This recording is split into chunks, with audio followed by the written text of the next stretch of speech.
sort of break it down like this.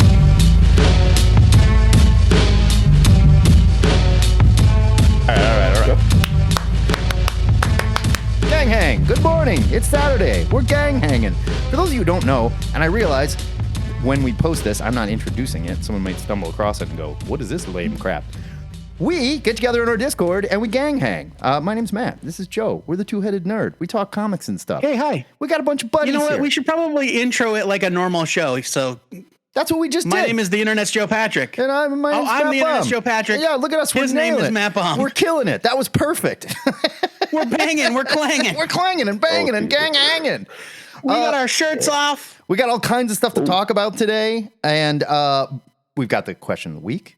We have got Mark Stern posted a fantastic X-Men themed question with Krakoa winding down. Yeah, and I'm saying I've got a lot of things to say about your opinion. We take Moira off the table because Moira's too easy. Why? Because it's too easy. Well, like Moira, like Moira's too easy. But the question is, all right. which Let's do one thing in it. Let's reset the question real quick. Which mutant got done the dirtiest? Moira's off the table because it's just ridiculous and nothing compares to what happened to her. Well, I think the spirit of Mark's question, like Moira, whether it was Hickman or somebody else, Moira's journey, let's say, is part of the story, not like.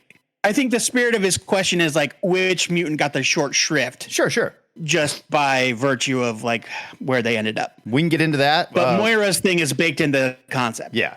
Wendell Pierce is your new Perry White. Dune 2 is out. We were just talking about The Rock acknowledging Roman Reigns as tribal chief last night. Acknowledge me. I thought it was a little silly, but it's fun. DC's summer event. Wendell Pierce is not the guy that played Bunk on The Wire. He's the other guy on The Wire. Correct. Yes. He's the other guy that looks just like Bunk on The Wire. You didn't have to bring that up and make yourself look bad, but DC's summer event, Absolute Power. I wasn't the only one. Looks dope.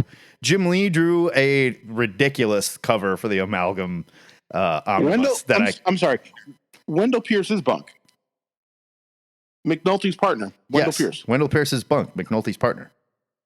No, but that's not who got cast as Perry White then. It was the guy that played the senator that got cast as Perry White. Wendell Pierce is who is cast. That's him. Then Wendell Pierce is not... Okay, hold on.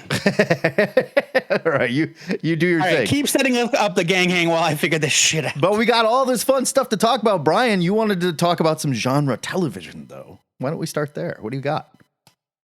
Yeah, and it's not... I don't watch Star Trek or anything, so I don't have any of that That's stuff fair. that is usually it covered, hasn't started yet. Don't worry. It hasn't started. Yeah. There's 85 shows, so at some point they're on. Yeah. But the True Detective season 4 wrapped, I think, last week or the week before. Yep. And it was understandably review bombed by incels and misogynists because it's got female leads and the way that this the kind of the story goes. Not just female leads, Brian. One of them wasn't white. Oh my God! You know what? That is true. Yes, that is true. It's weird to have an indigenous person in an indigenous place. I was furious the entire time. Let me tell you, it took me right out of it. Yeah. They should not watch Northern Exposure because that's all they'll see. Dear Lord. That too. So, or Resident Alien for that matter. Don't watch that either. You guys will hate it. Oh my God. It's like, you go to these non-city places and there's all these not white people. It's really weird, and it makes a lot of people uncomfortable. So that's what happens. But I thought that it took me a little bit to get to season 4, and it is way spookier than season 1. Oh yeah, and like almost to a point of I'm watching between my eyes because I don't like spooky stuff. It was John Carpenter-esque, full on, no question. They went like. Straight up John Carpenter, The Thing at points. I love that they did the same thing that season 1 did, where they kind of stopped just short of confirming that it's like demons magic. or devils or magic or whatever. They pumped the brakes and they're like, well, it might have been magic. Yeah. But we're not gonna really tell you. It's really so I binged season 1 again because I hadn't seen that in a long time, and I watched the whole thing in like a week, in like I think 24 hours, and it's still are great. you okay? Yeah, it doesn't hit as hard when you've like kind of gone through it, but it's still. I mean, it's like it's really like, wow, the performances are so good. The plot is interesting and intricate, and I appreciated that in season 4. The detective work is good. Like it's not just like something spooky's going on and we can't figure it out. It's literally like knocking doors and they're doing the work. And that was anytime they pulled out like a map or they pulled out, they put the files in a circle on the floor and they're doing all that stuff. And it's really a detective story. And with a supernatural sort of twist, and it's it's a story about like mental illness and family and all these things, and it is good. Like I thought, at the end, I said I am satisfied with this ending. I loved it. I thought this season. I thought it was a fantastic conclusion. Yeah. Head and shoulders above seasons 2 and 3. Most definitely. Oh well, that's not hard. Yeah, I mean, 2 is like the big, like what a dumpster fire. But to be fair, I haven't seen True Detective season 3. I just fine at best. Season 2 was such a bummer that I just never bothered. But I don't know. I heard it was better, but this was fine. Great. Season 3. This was right on. I think on par with season 1, or at least close. Yeah, it's interesting. Like Jodie Foster in that role of like just like a very almost like a McNulty-esque can't get out of her own way of being like, she's a good cop who does dumb things. She's a cantankerous bitch. Also, that's what she was. Yeah, and she was a monster. And her misery is like her biggest flaw. Yeah, like she wants to be good, but she can't help herself. Right. And that is always so interesting. And I just thought it was really great. And I finished last night Mr. and Mrs. Smith. It's so on good. Amazon. Oh my God! I need to watch that. It is wonderful. I've been meaning to get into that. It is cool. Yeah, wonderful. I loved the movie. I thought like when with Brad Pitt and Angelina, like when my wife and I saw that, it was like I get it. These two, they were smoldering on screen. Like it was like you got to wipe the monitor off because it's like they are so. It's the screen is damp. Like these people are really into each other. Gross. Now, so because of the theme. To be clear, let's not. Nobody jumped in.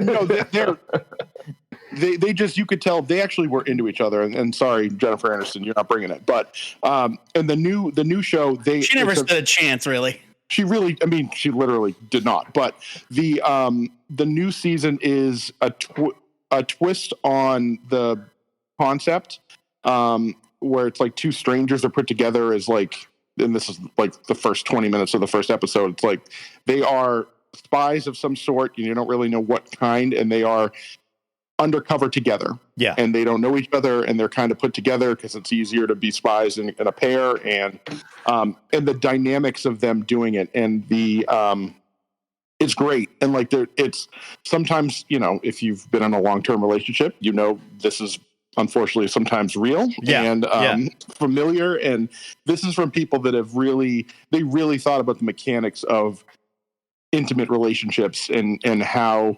complicated they are, and then they add in. Well, Glover wrote this too. Glover stars in it, and he wrote it. And that dude writes great stuff. And like you can tell, he said, "I want to do a meet cute comedy romance," and they're like, "Great, come do it at FX." And he's like, "Okay, but it's a spy story too."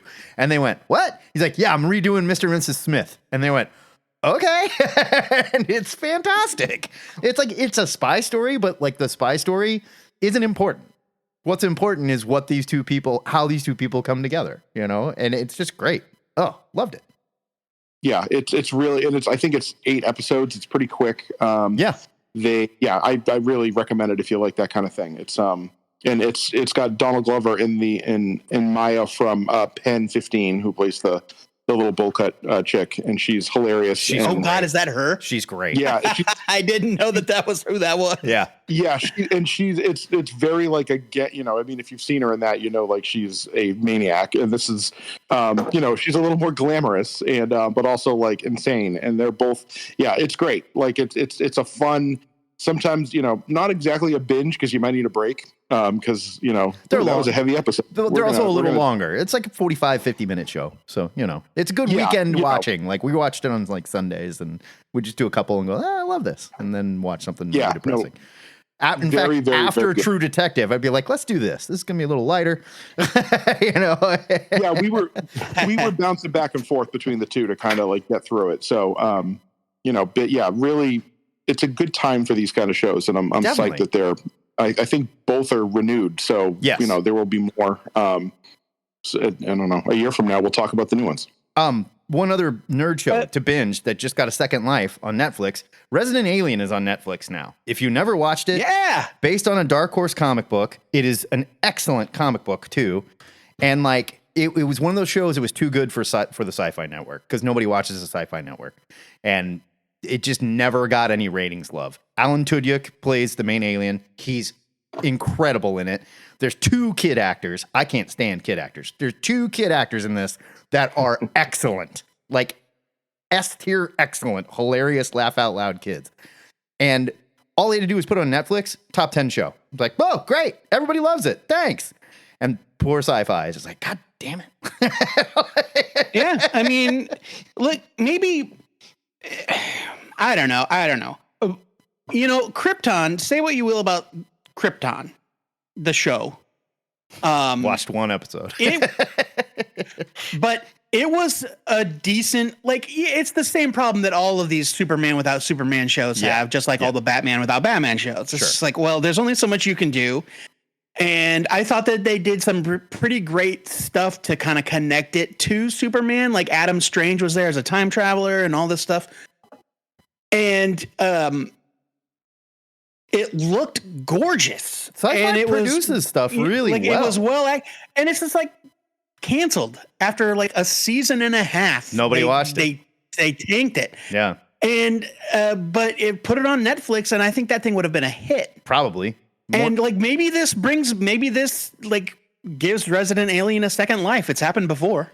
Well, Dark Horse has that deal with Netflix as well, where they are like pimping out IPs to them and stuff. So maybe this is. But I mean, maybe this leads to more episodes being made. It is. They've already seen that happen. It is. Have they? It's such a hit. They were like, great. We will make more Resident Alien. Yeah. It's a great show. That's fantastic. Everyone it's a very, should watch very good show. Yeah. If you haven't done that, all binge right. it. So let's get to some business. First, I'll reset the question of the week. You know what? I'm going to reset Mark's question since I already have it called up. Frank is correct. Mark's Futurama has been revived 3 times already. That's right, Frank. Yes. They kept trying to bring it back.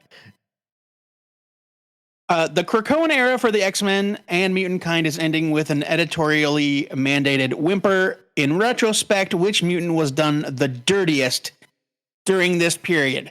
So we're talking about mutants that kind of got the a raw deal. Not like Moira, we discussed taking Moira out of the equation because her story is so integral to the whole Krakoa saga, whether it was part of what Hickman did or later writers. But like, this is just an example. I actually like it. But like, for example, if you're a huge Blob fan and you were sad that he was just a bartender, instead of like being, I'm just using it as an example. No, I know, but I think it might be the best thing they've done with the Blob in years, honestly. Well, certainly, and I love what they're doing with him now, where like he's basically been tricked into working for Orcus. It's like it's great. Matt said Nightcrawler. I vehemently disagree. Okay. But we can get into that. Yeah. The question of the week. We also have a question of the week, which was. Wait a minute. Why don't we talk about this question for a minute, and then we can move on to another question? Okay, sure. We're jumping around like Let's lunatics. Does anybody have stuff to add to this? I was just like resetting all this stuff. But yeah, go ahead. Otherwise, I'm going to defend my Nightcrawler position. I agree with Joe that I think he's had. I'm interested in your rebuttal because I think Nightcrawler. He seems to always kind of end up on top, which is I'm not going to say he didn't end up on top, and I'm not going to say some good things didn't happen. We fixed, like his origin. Hooray. It happened in a really weird place. He was wearing a Spidey suit, with his ears and his tail sticking out, and Mom was crazy wandering around talking to strangers about what really happened. But it did fix his origin. But he had 2 great series that completely fizzled out. That there will be, but they didn't fizzle out. That's where I'm disagreeing with you, Joe. You think people are going to go back and read that Legion of X book on its own by itself and go, yeah, this stands alone really good because of what's happening in it. It is so deeply ingrained in the weirdness of Krakoa that taken out of context. But that's like saying that you will have no clue. Then, by that rationale, none of the Krakoan era books are good for people to jump into. If somebody likes somebody likes Nightcrawler, I might not disagree with that statement. I think Nightcrawler had a crucial role in the Krakoan hierarchy. He was the spiritual leader, for better or for worse. He kind of safeguarded the moral compass of Krakoa. Didn't always succeed, obviously, but got turned into a murderous demon and killed a bunch of people. Got turned back and had a dumb beard. There's nothing wrong with his beard. I hate it. I hate the beard. I don't need a beard on. There's nothing wrong with his beard. He's already fuzzy. He doesn't need a beard. I don't need a beard on Colossus either. I can't believe I'm the one defending this because I'm the one that's always questioned. How can a guy already covered in fur grow a beard? Or a guy with a metal face? How's a guy with a metal face grow a beard? He grows a beard on his human face. That's stupid. I don't need a beard on Colossus. What the metal beard? What kind of dumbass question is that? Is this your first day on Earth? I'll give you. He's got hair on his head. I just don't need a beard on Colossus. But why does General Ross have a mustache and Red Hulk doesn't? That's a Oh, didn't they explain that? That's a great. Yes. If Banner's hair controls the Hulk's hair, why didn't Ross's hair control the Red Hulk's hair? I want to say there was an explanation about that. Don't quote me on this. I have to look this up. But I'm almost certainly explain. I don't know why his hair doesn't. But apparently his hair burns off because of how hot the Red Hulk is. Oh, right, because he did have that added all right, I'll buy that. He was burning with gamma fire, right? He was. But when when he turns back, does it just like Miracle, like Play-Doh Fun Factory back out, or what? Yeah, it oozes out of his pores like a Play-Doh Fun Factory. It's like the very first thing that comes back when he morphs back into a human. I don't know. It's a mutant ability by itself. Well, I mean, look, how come Bruce always still has pants on when he reverts? He should be in those pants get stretched, baby. But they're always showing him holding them up at the waist. I suppose he's always got to Okay, better question. How does the Hulk not bust out of those? I mean, that's the real question. I will say. They're obviously very stretchy. Yeah, they're pajama jeans. I want to say about there was one part of She-Hulk I still love when in the series, that is, when Bruce tells Jennifer, when he starts to explain the Hulk, you have to invest in tights, in spandex. Trust me. Yeah, right. Yeah. So back to the question. I think there's only one correct answer, and that is Beast. I think Beast got done the dirtiest. But Beast was already screwed before this. He was already a bad guy. Before Krakoa, Beast was already hanging with X-Force, doing evil stuff. Before Krakoa, he was already going bad. Yeah, I mean, he was around, but he was already this bad. Is different. They took it to the next level. Beast is a supervillain now. Well, yeah, he basically wasn't he responsible for the dystopian future they revealed essentially? Yeah, but okay, he's a supervillain. Yes and no, because there's 2 versions of him running around. Well, now look, I'm fine with that. If that's the fix, then I'm fine with that. We're having our cake and we're eating it. Smother the older Beast with a pillow while he sleeps. There you go. Fine. Yeah, I'm fine with that. This reeks of when remember we had Junior Iron Man and they had the evil Iron Man back in the 90s. Oh yeah, Teen Tony. Oh yeah, yeah, exactly. Teen Tony, baby. Yeah. No, I mean, I don't disagree. I hate where the Beast is at. I don't disagree. I think the Beast, and I think, Matt, to your point, Matt, I think you're right. I think that people have been unfairly is not the right word, but I think Beast has been used in a misguided way as the catalyst for all of these terrible borderline evil ideas. Yeah. I don't think that for years, the Beast that I know would have nothing to do with X-Force. No. The Beast that I know would know damn well that he shouldn't go back to the past and bring a bunch of teenagers to the future. Like these are not things that the character that I spent 30 plus years reading. No, like that moment where Scott came to Hank and was like, there is a team of mutant murderers that we like actually fund and support. And Hank was like, Scott, somebody's got to do this stuff. You're too nice of a guy. So I had to help put it together. No, Scott's the one that started it. Isn't he the one that was like, Wolverine, you need to form X-Force? I don't believe so. I believe they formed. Beast is not the one that formed X-Force. No, but Beast was sending him on the assassination missions and shit like that. Right. Like, I think that came way later. X-Force was a thing. Sure. But like, yeah, I think he came into the picture later though. But like the Remender stuff when they went and killed like Kid Apocalypse and crap like that.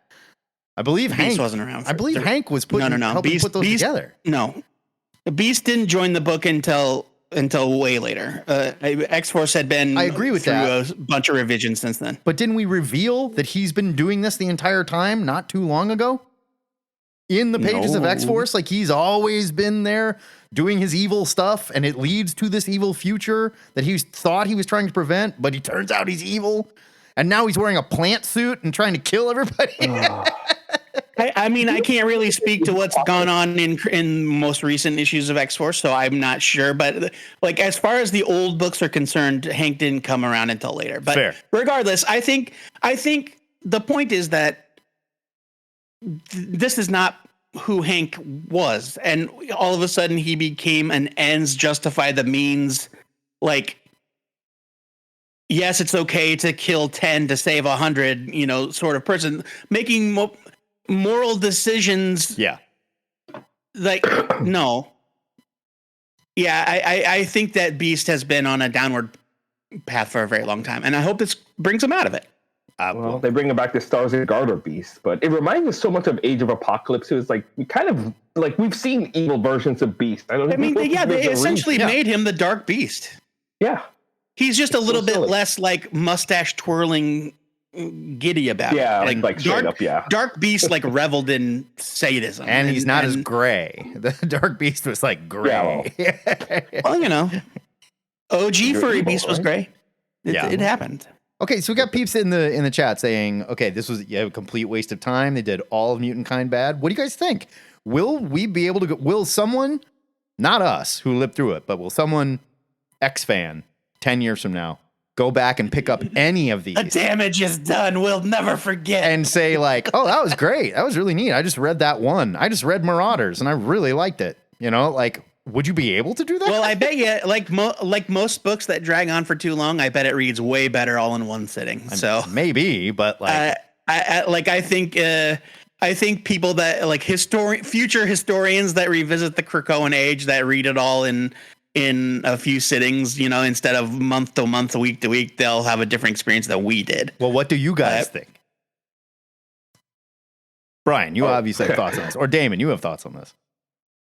Well, yeah, I mean, it's no like maybe I've said it before, but I grew up kind of like in the X-Mansion days of the 90s and all that from the comics and yes, the cartoon because I was young when I was watching it. But the point being is that I've seen it evolve over the years, and the Krakoan era was interesting when it first started. But I think Brian has even said this a few times. I was always in the belief of like maybe they're going too deep, too far. And, the resurrection thing was fascinating, but I always felt like this was like a point of me because it didn't feel like the X-Men. I'm like almost waiting like, okay, this is going to show the original X-Men are like stored in a cocoon somewhere or something. And now they're reversing course, which again, I don't know, is somebody going to read this and then whatever the new status code, the new writer's going to be, they're going to be like, how the hell did we get from point this to the end of the Krakoan era to where we are now? And that's what I'm concerned with, like with the next series. I mean, that's probably what people are going to judge it. You just kill baby Moira in Life 7 or whatever at some point in the past, and then we all blink and everything was fine. And the rest of the Marvel Universe goes, I guess everything was always like this. And that's what I'm saying. So it feels like a waste of time. I don't think that's going to happen. I don't think that happens either. If that happens. I don't think that the Krakoan era will be forgotten by the Marvel Universe. I think mutants will have to kind of like crawl back from it. Yeah. But and that's what I'm curious. I think, and we've discussed this, Mark, in fact, this is something Mark has brought up as well. Mark is not here today, which is a shame. At the moment, no. But like he asked in the past, like, what do you think will last? Like, what concepts from the Krakoan era will last? And we all agreed, like, there's no fucking way that they keep resurrection. No. As a thing. No. And like, you know, Mars will stay terraformed, but I doubt that mutants will live on it. Like, they're not going to unterraform Mars. It's now it's like a galactic hub that they're not going to walk that back. I'll bet they do. Why would they? Why would they bother? Why would they need to? Because they want to do a Genosha Part 2 type thing. This isn't the first time we've had an island full of mutants that like all got murdered. You know, I mean, I just don't see a reason. Well, but to they already did a Genosha Part 2. It was the Hellfire Gala. I don't know. What gain does having a terraformed Mars do outside of the X books? No one's even talking about it outside of the X books. But they can. I'm sure. It's a concept. It's like establishing that part of the moon has oxygen. Like, it's just one of those things. I guess it's a well that they can go back to. Like, it's like, oh yeah, Mars is a galactic shipping hub now. The Earth is in the Earth. The Sol system is part of the galactic equation. Those backwater idiots. Now that they've kind of taken a step towards the modern age, we can sure. Trade whatever with them, you know. But yeah, I just think it'll be a thing that it's in the background, like, oh, a floating celestial head that sometimes people live in, you know, one of those things. I suppose it's not any weirder than nowhere. So yeah, no, it's in fact less weird than nowhere. Yeah, I don't know. We'll see, and it's coming up, so get ready. This is all coming to an end, and I care less and less every week. But I'm still reading it and sort of dragging my feet through it and going, okay. I'm in for a penny, man. I've been with it this long. I've got to see it through to the bitter end. When I was a kid, oh, sorry. No, Frank, go ahead. Yeah, okay. I was going to say, when I was a kid, during the Claremont, Cockrum era of the X-Men were in space for like an entire year. Oh yeah. It was a long time. Yeah. The Brood, the Brood thing. Right. Yeah. You know, and not the Brood thing. It was the Brood. It was the Brood, and it was also the Shire, and the Starjammers. Imperial Guard. Yep. Starjammers. Right. And Binary was there. Like, woo. That's where we met. That's where Lockheed came from that time. Yeah. And like, all that stuff. And I remember it. I can remember it because I read. We looked forward to that because it was the only X book that was out. We didn't have any other. New Mutants wasn't out yet. X Force hadn't come out yet. Any of the X-Men had. It was just the Uncanny X-Men, and that dragged on. It dragged on for over a year. Yeah. And all my friends were like, "When are they going to end this? When are they going to bring us back to Earth and have the X-Men back at Earth?" But now, how many people in the Marvel universe, right, remember that even happening? Or did it even happen? I mean, it did. No, it happened. Now, here's the thing that I would argue. I would still say you can go back and read that space stuff, not just knowing who the X-Men are, and you're fine. Oh, the X-Men are in space. Good. It was good. They're in space doing it. Sure, right. But at that point, go back and try, like Brian brought up. Now, yeah, you read it now, and it's like, it'll read really well. Sure, but you read it back then, and we were just like, "Come on already! Could you get back?" Storm is losing her power. I got hello. I'd like to remind everybody of the rise and fall of the Shi'ar Empire. Ed Brubaker was supposed to save the X-Men, and instead we got a year-long storyline. Was it? It may have been. It was 12 issues. But it was two stories, right? It was every other issue. So you weren't even getting, like, you had to wait 2 months to get the next chapter of the Shi'ar thing. And then on the off months, there was a different thing, I think, right? There were some fill-in issues towards the end that kind of, I think, because they had Billy Tan was the artist because he was the hot artist in the day. Yeah. And like Clayton Henry was the in-between guy, but hate Billy Tan. He's not great. Ed Brubaker did some interview. He's like, people say 12 is too many, but I'm telling you, it's we know what we're doing. And it's like, no, it's too many, man. You don't know what you're doing. And then years later, he's like, I didn't know what I was doing. He didn't know what he was doing. It's when they introduced Squall from Final Fantasy into the Marvel universe. Yeah, Birdman, and then you had Vulcan. Birdman with the big sword. Don't forget the other. He looked like a Final Fantasy character. Don't forget the other Summers brother, Vulcan. Everybody loves Vulcan.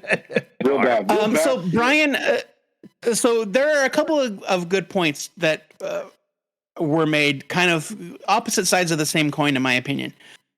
Frank said you could probably pick up a trade of that space stuff from the early 80s. Yeah. And it'd be by great. Cockrum and Claremont and read it as a trade, and it's great. But month to month, it was a slog, and it went on for a really long time, and I get that. And Brian said, no one's picking up Dawn of X Volume 6 and getting anything out of it. No, I agree. And that's true. But I think that if somebody was brave enough and wanted to go back and read House Hawks and Pox, that's a different story. I think that they could probably... I think there's some enjoyment to be gained, at least for the first third of the Krakoan. Sure, but I think they could do that and stop. Really. Well, sure, like maybe stop at when Moira becomes a robot, just put the book down. Just quit. You're gonna have a question mark. Or whatever. There's a question mark hanging over your head. Just push it aside and put the book away. Yeah, it's okay. It's okay for some questions to just remain mysteries. It's true. What else we got? What do we want to rap about? We got a question of the week too. Yep. Let me get that going for you. Well, you know what? It's fine. I know it by heart. So Ramona Fradon died early this week, right? And she is kind of an artist's artist. She was kind of an artist's artist, like somebody that had a long career that many pros love. She's the co-creator of Metamorpho. She had runs on like every character you can imagine. She drew for DC. And for so many comic fans, me included, her work is like a huge blind spot. And so the question was, what are some other creators, living or dead, that you just missed the boat on, but you would like to learn more about or dip your toe in, Or maybe you just haven't read enough. You're aware of them, but like, I know they're a legend. Well, yeah, like you've read the odd, you've read The Killing Joke, but you don't know much about Alan Moore's other work, that sort of thing. Yeah, or Dave Gibbons. So, right. So, yeah, iconic creators that you kind of missed the boat on, but have always meant to get into. And we had some really great answers in the chat. Like somebody said Neil Adams. Harvey Locust said Jeff Loeb. He only knows Jeff Loeb from his work on the TV side, so he's never read any Jeff Loeb comics or very few. That's sad. And like Jeff Loeb, like I don't want to make any jokes about Jeff Loeb because we made a lot of jokes back in the day about Jeff Loeb. His work kind of took a hard left. We'll call it a hard left at a certain point. I took a hard left. And but he wrote many, many wonderful comics. He did. Frank, you said Darwin Cook. So like there's a lot of great examples. Keith Giffen, so if I want to know what you guys think, if you have any creators like that. Okay, you've always wanted to get into. I'm with Anno. My answer was Mobius. I'm aware Mobius is a genius. That was mine too. I'm aware that Mobius is absolutely one of the most influential artists out there. I've literally read maybe 2 things he's done. Maybe 2. The Silver Surfer story, which is Parable. Oh my God. That Silver Surfer story is unstoppably amazing. And what's the other thing I read? It was one of his French books. I can't remember now. I can't remember the title of it. It was like one of the bigger French books he did. I'm drawing a complete blank, but I need to read more. I need to do more Mobius. I used to pick up heavy metal just to read the Mobius stuff. Yeah, it was great. I loved it. I loved his work, and I was a huge fan. I had this isn't Mobius. It was Milo Manera, he's another. Yeah. He's an Italian comic book artist. Yeah, incredible. A friend of mine has keeps a picture of it's an original drawing by Milo Manera that he found in a book. Like it was in a comic book or something, and he I don't know how he got it, but he says he found it someplace. Holy and he just crap. keeps it on him, Good Lord. Right? That's amazing. That guy's original incredible. art, it is not cheap. So, No, is it's like, but amazing. it's like it was all folded up and it was in tucked into a book someplace, and he just found it and was like, oh, this is cool, I like this, and kept it, and then realized it was a Milo Manara picture. That's amazing. Like years later. Yeah. Good Lord. I found a $500 check in a book That old that I Italian was pervert. getting rid of that my wife was using as a bookmark. And I was like, what is wrong with you? So to echo what Anno and Matt said about Mobius, Mobius was certainly somebody that came to mind to me, for me, but he also, the Incal was a graphic novel that he drew. Yeah. That was written by Jodorowsky, the guy that almost made Dune. Yeah. In the 80s. And he also created like this sprawling fictional universe called the Meta Barons. Mm-hmm. And like I've always wanted to get more into Jodorowsky's comic stuff. I just have never pulled the trigger. I've never made it happen. A lot of wieners, Joe. So A lot of wieners. it's those square word balloons, man. I have a hard time with square word balloons. You also got to either order it online from some obscure, like clearinghouse, or go to like some specialty bookstore. No, not anymore. Either, like, Titan puts all that stuff out now. Titan puts all that stuff out. It's all in print. Yeah. When I was a kid, it was not when I was a kid. When I was in my 20s, I would have to either go to Forbidden Planet. I went to school in New York City, so I would go to Forbidden Planet, and they would have like a ton of the European comics. Yeah. Or you'd have to like order it. You'd buy one of those European comics, and like there would always be like an order form in the back that you can use to buy more comics. Yeah, so it always looked like the coolest shit. Yeah, it always looked like the coolest shit. Like, what is that? Oh man! Yeah. So I picked up some Meta Barons because people loved it, and good friends of mine loved it. And I was like, all right, great. I'm not gonna say it was bad. I'm not gonna say it was bad at all. But maybe I picked it up in the wrong place. I mean, it was a #1 issue, so it was starting a new story. But I read the first issue and went, huh. And then I was like, maybe I should read that again because I don't know what's going on. And then I went, nah, I'm not going to do that. It's thick. I think you got to start at the beginning for certain. So. I think Meta Barons, sort of like Judge Dredd, is something that you have to do a little research. I disagree. Judge Dredd is about before you just dive in. Randomly. I disagree. 2000 AD and Judge Dredd, that stuff's written in such brilliant anthology where you can pick up any issue of 2000 AD and read the comics and go, this is great. And just have fun with it. I mean, like, it might even be like the end of a story, but it's not so dense. It is what it is, right? There's weird characters you might not recognize, but they're really smart about 2000 AD. Every time I want to read more 2000 AD. And every time I do, I'm like, God, I need to read more of this. And then I forget because I'm reading all this X crap that I barely care about at all. Barf. Or Zdarsky's Batman, which I just keep going, please just be good. Please just be good. Oh, brand new storyline starting this week, I think. Yeah. I'm glad the artist is back. Yeah. I mean, the art's been good the Batman Year One looked good. Say what you will about anything else. He looked great. You Joker Year One. But Jorge Jimenez is coming back. Yeah, he's incredible. No, I'm not taking anything away. Do you guys have any other examples of creators? Or we can move on. It's kind of funny. The only thing I'll mention is that I actually started getting into Frank Frazetta art, which for some reason I know I've been always around. Yeah.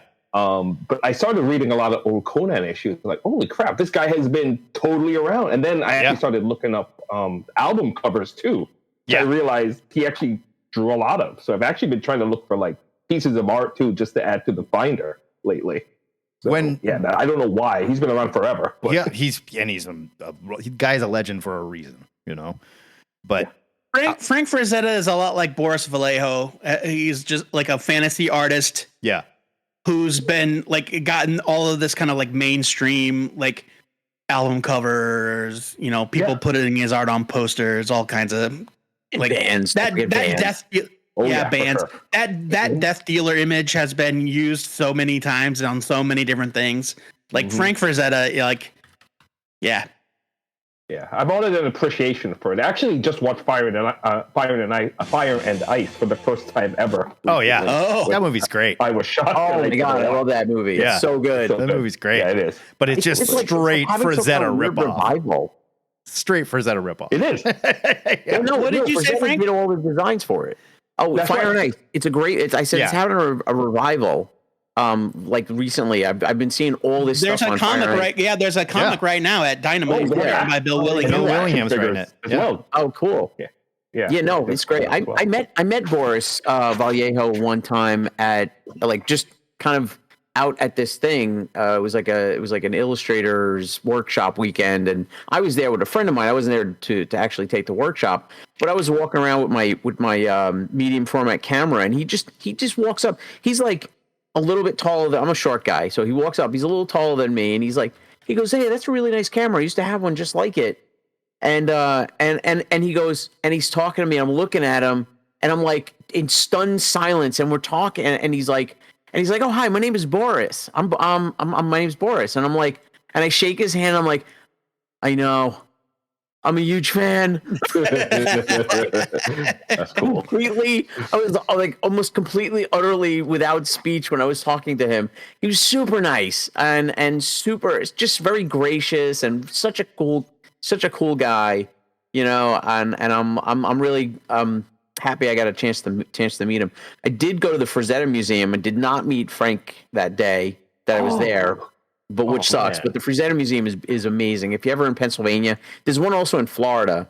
But if you're in Pennsylvania, it's like eastern Pennsylvania, I think Stroudsburg area. There are two Frank Frazetta museums in America. Yeah, there's one in 17, Pennsylvania where Joe. he actually used to live, and then there's one in Florida where I think his kids live. Oh, So, cool. so there's two museums, cool. and my friend went to it one day, and he said he was there, and he met him one day, and I'm like, oh my god, I can't believe you met Frank Frazetta. That's amazing. So, was he just on display or something? Right? Yes. He's one of the he was in. faces. Yeah, he was in a He was case. behind encased in glass. He's in a Yeah, case. Right, exactly. Like a suit of armor. Giant, Right. like a giant action figure. And you could put a he you was- could put a he was quarter doing in, sketches and he'd get while he a was treat, and he'd eat it in front of you. It was awesome. Sadly, he was only graded 5.5. Yeah. Well, he's getting older. Damn CG. We're all getting older. You know, We're he's all been getting through a older. lot. John said no snark or sarcasm, but Rob Liefeld. I think boy. I so knee jerked away from his stuff when I was a kid, and now he's so lampooned, probably too much. No, sorry, John, No, not not too at all. much. Yeah, okay. But hold on. I don't know that I don't know what's legitimately good, and I think that is a fair statement. I think Because True. there's Matt and I have talked about this before. I think young Liefeld he was is great. pretty fun. His Hawk and Dove His stuff art. is really good. Straight up good. So, Hawk and Dove, his very early Marvel work is fantastic. there's and a then he started cartoonist- to kind of yeah. There's a cartoonist He kayfabe stopped drawing feet. Fine. where there's an interview he did, and I can't remember who it was like with the Comics Journal or something like that. And the guy that was doing the interview was a dude that ran Fantagraphics, and he was vehemently anti Rob Liefeld. And he's like, I'm gonna tear you up. Not Gary Groth. I can't think of his name, but he's like, Gary Groth runs the. I'm going to tear you up. comic. And Rob was like, right on. And like a good sport, took it and just sat there and took his ribbing. And dude from Fantagraphics was like, what happened to you? You were great. It's like, I'm looking at your Hawk and Dove work and it's gorgeous. And then I look at your work at Captain America, you know, on The Heroes Reborn. And I have to, this is a choice you've made. And he's like, it is. It absolutely is. And he's like, talking about I'm trying to evolve my style and stuff like that. Ooh. And yeah, which look, and he even admits in the interview, he's like, it didn't work. He's like, artists try to evolve their style sometime and do certain things. He's like, I was trying to get out there and do the most Rob Liefeld thing I could. And he's like, and at the time I loved it. There were people that loved it. There were people that hated it. He's like, looking back, I agree. It's not the best, you know? He's like, but I was trying something. And it kind of made me think about the Rob a little differently. Like he was like a 19-year-old kid when he got famous. Yeah, that's true. That's true. a also. lot of those guys, like Todd is a little older, I think, but a lot of those guys were super duper young. The Todd was old. Those image stars. The Todd and the Rob didn't get along either. it's nice that Rob comes back and says that now, but at the moment, he would have told you that you were stupid if you didn't like it. Oh no, yeah, absolutely. And he does that now. Well, I think Rob back then had more humility, and Rob today has zero humility. And to be fair, this interview was like 5 years after Heroes Reborn. So this is not right. Oh yeah. No, the Rob now is his own biggest fan. No, this is. I got to tell you something though. This is a funny story about Rob Liefeld currently. First of all, I have a weird story with him on Instagram because I posted like a little mini. Sometimes I post a figure of stuff or whatever. I have like a little action figure Instagram. But anyway, so I had a Deadpool and I made some joke about not enough pouches or something on it. He actually reposted it and actually put like a laughing emoji on it on his Instagram story. I mean, he actually got a ridiculous amount of likes, but I think that he's got a sense of humor, but I think that he thinks that I think he's got it kind of like a Kanye West like a little bit. Yeah. Well, I'm a genius actually, and you guys are wrong. Yeah. Well, what I was about to say, that goes into my next story. I don't know if you heard, but he's actually partnered up with Executive Replicas to have all of his, and there's a lot of these original characters that are obviously rip-offs of like Cable or whatever. Right. Now they're coming up with an action figure line branded as Rob Liefeld's Extreme Universe. Oh boy. Huh. So this is a thing that is happening right now. Huh. I hope he designs all the figures. I hope they all look action figure. I don't think there's enough plastic on this planet to sculpt the chests of those figures. I don't think he owns a lot of those figures anymore. Like, he lost Youngblood. That's gone. A lot of the Maximum Press stuff, he doesn't own the rights for most of that anymore. Like, I don't I think he owns plenty, but not Rob. It's his short-sightedness to take the money and the fame and end up with nothing 10 years later. It's hilarious. Yeah. No, I mean, I'll post pictures. They actually have 2 prototypes up already that have been made. Oh yeah, post those in the toy chat. Yes. But to speak to John's point specifically, I cannot remember for the life of me. I can't remember the name of the blog. It's on YouTube, and it's like so and so reads whatever for the first time, right? And it was like these, and they're younger guys, and they weren't around for Image in the 90s. They're a little older now, and they went back like, we're going to read Youngblood, and we're going to read some of this Rob Liefeld stuff. And they read it, and they were like, I don't know. I think it's just kind of fun and dumb, and like, it's not that bad, like the art isn't that ridiculous. Like, it just sort of washed over them, and they were fine with it. They're like, I don't think it's great or he's legendary or anything, but like, I guess I don't understand why people hate this as much. And I think when you lived through it, it's like disco, when you lived through disco, like there's good disco out there. There's also super shitty disco, and the shitty stuff. I think there's a contempt that comes with familiarity in the case of Rob Liefeld. Is that for guys like us, we've been so inundated by not only his work, but also his Blood Wolf. But also, I saw the Blood Wolf picture and I just did a spit take. Sorry, I got totally distracted. Sorry. We've been not only inundated by his work, but his attitude, and social media has made that worse. And for young people that just haven't dealt with it for 30 years, like we have, I can understand why they wouldn't. Yeah, for sure. Feel so harshly. For sure. It's oh man, that Blood Wolf is that Cabot? It's like, is that the other guy? Yeah, Cabot. Oh, God. If you look at like so Carmine Infantino, right? He was a legendary comic book artist in the 50s and the 60s. But towards the 70s and the 80s, when he was doing work, it was awful. It was awful. I mean, maybe the guy had arthritis. Maybe the guy just was, like whatever. He didn't have the the all of the same skills he had previously because his muscle structure was breaking down or whatever. But it's like it's kind of like that. You look at Rob Liefeld then and now, and he hasn't improved. I mean, I've seen some work, some newer work from him. I'm like, the finish looks good, but the drawing underneath it's bad. It still doesn't look bad. Yeah, good. It's bad. It still doesn't look like it's good drawing. He let himself go. He let his style go. Right. I think Todd McFarlane, the same story. He became stagnant, whereas other artists artists grow over time. Right, That's kind of like right. their whole deal. Right. You know, like with repetition and practice and all of this stuff, artists evolve, and sometimes it's for the better and sometimes it's for the worse. Like Carmine Infantino, his style by the time I was reading him as a kid, pre-Crisis Flash, I hated that art so much. Oh, It's yeah. it's not good art. But you can look at his Silver Age stuff, like the dude created Barry Allen. He co-created Barry Allen, and those books look gorgeous. Oh yeah.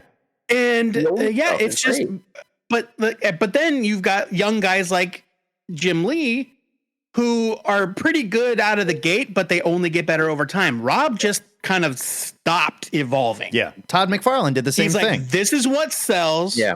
And this is what I'm going to do for the rest of my life. Yeah, McFarlane, same exact story. I mean, he did his Spider-Man, and we were like, "Oh my god, that's the best ever!" And he's like, "Oh yeah, let's dumb it down and airbrush it and make it look really soft, like a stuffed animal, and muddy for Spawn." And oh man, and I'm just gonna park it here, like this is what I do. You know? But even Todd McFarlane evolved up to a point. Yeah, Rob Liefeld, like he only got 2 or 3 years into his career, and he's like, "I'm good." yeah, Yeah. Like, I'm done. I'm good. yeah. Miller. Look at Miller now and Miller 20 years ago. Well, okay, so You know, yeah. I think Miller is probably, you're right. I think there's a stylistic change that Miller has decided on. I do not care for it. My joke is that A lot of people like it. A lot of people like It's one of it. those kind of divisive things. Yeah. I think my joke is ever since he started drawing with his feet, he lost me. I'm just like, it's got to be hard to do, but you got hands, buddy. You should try it with those. You know? But just to go back to the question, another artist I think of that I really wish I got into earlier, probably couldn't because the comics were like around when I was a baby or whatever, is Gil Kane. Yeah. Gil Kane is a big one. I quote discovered Gil Kane like on a Superman issue in like the early 80s, and I'm like, wow, who's this new guy, Gil Kane? And like my friend literally started laughing at me, and I'm like, what? He goes, he's been around since the 50s. He's been doing comics. Yeah. It's a Silver Age. But Gil Kane never went downhill, right? Gil Kane was Gil Kane. He did his job, and then like when he died, and that was that. Gil Kane kind of it's like Carmine Infantino. Like if you look at Gil Kane from the 60s, like when he was doing he co-created Hal Jordan. So when he was doing Green Lantern, right? His work looks a lot different later in like the 70s, 80s. But it's good. It's still very good. Like my first Gil Kane, I think he did an issue of Marvel Team Up Spider-Man and Iceman. And this would have been like not too far from Spider-Man and His Amazing Friends. So Iceman was like in a lot of like, and so I loved that comic. And Gil Kane remained kind of great until he passed. He did that. He did a lot of stuff for that. What was it, Brian? 1963 is what it was called, I think. That Alan Moore kind of faux Silver Age thing at Image. I think Brian's gone. Oh. Okay. Well, the reason I brought it up, I was bringing that up though because Brian made a point about Frank Miller. Frank Miller is old. He's getting older, and Carmine Infantino, when he got older, he started to lose it. Neil Adams, I think, is a really good example of an artist who, like, at some point, we were like, please just stop. But I don't think Neil Adams lost it though. I think Neil Adams evolved like Miller, because I think if you examine Neil Adams's later work from a critical standpoint and not like from an opinion standpoint, I think you'll find that it's very high quality work. Maybe, but you say so. But also, he started doing a lot of weird ass shit. Yeah, that Batman that series, people were not into. Batman Odyssey. Oh, yeah, man. Batman the Odyssey. That just did not work. And he subscribed to he was like one of those Hollow Earth guys. It's just like he had a lot of weird ass ideas. He was super nice though. Very nice. Yeah, I met him a few times. Yeah, he's cool. Yeah, he was a super nice guy. I've seen cookies and stuff. He gave you cookies. That's awesome. No, he was selling cookies. Like that was his thing. Oh. Like if you get a That's so print, you get a cute. cookie. I was just like, Nice. oh, I was like, cool. Adorable. That is adorable. I would have said no, but that's so cute. Yeah, sorry. Joe, I figured it was okay. Joe Reynolds in the chat makes a perfect point. There's getting older and more efficient with your line work, which comes with experience. Walt Simonson. And then there's getting older and then getting lazy or complacent, which I think is what we're talking about with guys like Rob Liefeld and Todd McFarlane. Yeah. Like, I don't think Because Mignola is losing it. I think they're. Sorry. I was just saying, I like Mignola, for example. I don't think he's like losing a step. I think he's made a choice and he is doing his art a certain way, and it's still great. It's not the same Mignola that I used to love. It's still great, but he's being more efficient with his line work and doing more with less. It's impressive. His stuff is all like, it's weird to even kind of think this, but Mike Mignola's artwork has gotten even more moody. Yeah.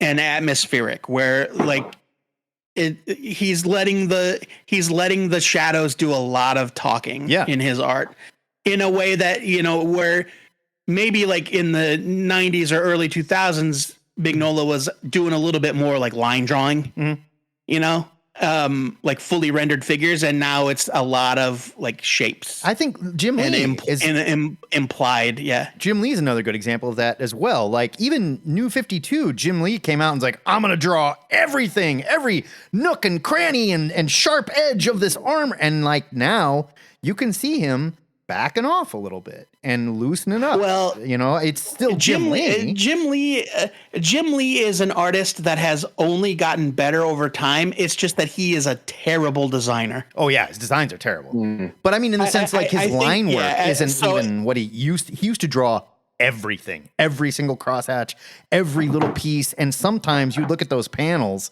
like if you took the color out of the panel, I don't even know what I'm looking at. Like you need an inker and a color, you hit the nail on the head for me with Jim Lee. I love his art, but he is a terrible designer. It's just New 52 that's stuff I'll never. Yeah, some guys just don't. That's not where their knack. They don't have a knack for that. And I get it. Not everybody's good at every aspect of a thing, and I like that amalgam cover is so good. He's such a good draftsman, Jim Lee. He is. And he really is. And I think that like in some ways, he doesn't often get talked about this way, but I think in some ways he's sort of a successor to George Perez because he can do these huge multi-character collage type pieces. Like that amalgam cover has 1 billion people on it. Yeah. And that takes a specific skill to be able to compose a piece of art like that. Definitely. No, definitely. I just think in his detail. Rob's perfectly oval faces. That's because he probably used, a drawing. Yeah, one of those. Well, and drawing guys. And just like looking at this Leafield page, it's the perfect example of like what people get pissed about. I mean, sure, the art it's very questionable, but not just that. Like, look how much he actually drew. There's this whole background of just bullshit. A tiny little, character in the back, a big character in the front that's smoke, like billowing smoke for some reason. Like super zoomed in picture. Like you're barely drawing anything, man. And when you do, I'd like to see a real world equivalent for the extreme widow's peak that Cable is rocking in every Rob Liefeld drawing. It looks like it comes to his down to the tip of his nose. Where is his hairline? His hairline must be back here. There's a great example of Rob Liefeld's incompetence in his page layouts in that the Untold History of Marvel Universe, where Louise Simonson talks about how she would have, he would have a square window in one panel, and the next panel the window is round. Oh yeah, and the character didn't change position. It's just the back. He keeps changing things in the background. Yeah, like he has no consistency because he's just farting it out as fast as possible. Here you go, boom, boom, boom, done. I mean, we kind of lost the plot a little bit and got into Liefeld bashing. Like, I don't want to look, man. If you like Liefeld, that's cool. And I even liked him back in the day, and I can appreciate it. I loved him. The guy is coasting on his success, and he has not like taken any steps to evolve as an artist, and that's a shame in my opinion. But, all right, I got to get out of here because I'm gonna go see Dune, and I will. Oh, nice. Yeah, I'll report on it after I do. But I'm super freaking excited. So I'm gonna get out of here. My name's Matt Baum. I'm the Internet Patrick. There he is. He does this all the time. Right. We're the Two-Headed Nerd. Thanks for joining us, kids. We'll see you next Saturdays right here at the Gang Hang.